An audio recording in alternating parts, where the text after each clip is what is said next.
Et ça, est-ce que vous savez ce que ça peut être? L'intérêt pour la nature et sa nécessaire protection grandit. Comme dans tout sujet d'actualité, les images y ont un rôle central. C'est pour cette raison que le festival Naturellement Doux a consacré sa première journée aux enfants. Avec beaucoup de pédagogie, les photographes ont expliqué dans quelles conditions particulières sont réalisées ces images. Ça sert à se camoufler comme ça. S'il y a un animal, l'animal il va pas nous voir. Parce que c'est les couleurs de la forêt. On essaye de contribuer à montrer aux gens la beauté de la nature pour qu'ils en prennent soin. Parce qu'au travers des photos, on voit la beauté, mais on fait passer le message aussi qu'elle est fragile.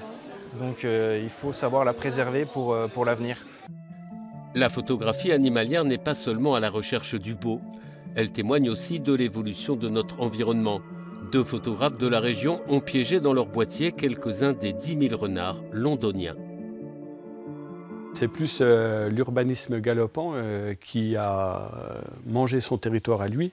Et vu que le renard est un animal territorial, il est resté sur place en fait. Donc il s'est adapté au niveau de la nourriture, déjà en faisant les poubelles. Et puis ensuite, il y a beaucoup de Londoniens qui les nourrissent. Il y a à peu près 10% de la population qui les nourrissent dans les rues.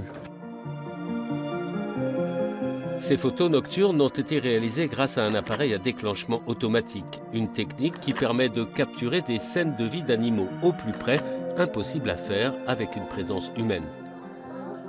De la même manière que l'affût ou l'approche, il faut connaître l'espèce visée, ses habitudes, et puis créer une sorte de petit contexte, de petit studio, et puis espérer que l'animal va l'accepter. Et puis ça donne parfois de beaux résultats.